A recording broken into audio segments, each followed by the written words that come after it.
See, these tier 2, tier 3 cities generally out of the capitals are very industry based. Yes, there's a lot of potential, there's a lot of disposable income available in these places because your passage for incomes are more out there. So it's happening. People are people have started becoming brand conscious.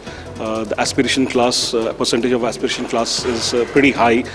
They want to be as good as the city goers. So there is potential. It depends how good your brand is, how good your product is, and you need to be at the right place at the right time for tier 2 cities. Project costs are very high.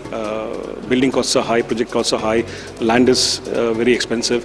So if you look at the overall infrastructure that a developer builds for a mall, it is pretty expensive. It's not a very cheap proposition. So currently, what developers are charging in these kind of areas, I think it is a little under correction at this moment. And yes, it needs to be a win-win situation for both. So like a retailer goes into a correction, the developer will also go into a correction.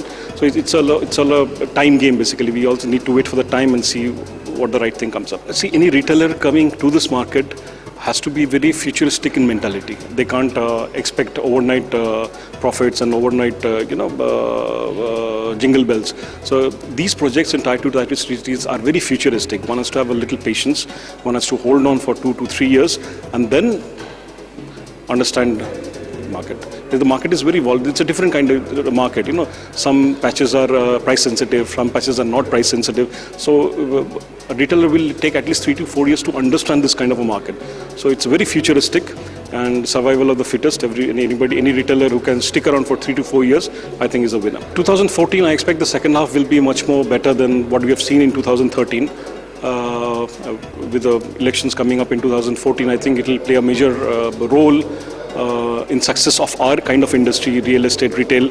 So I think 2014 second half would be we'll see much green lights than what we have seen in 2013.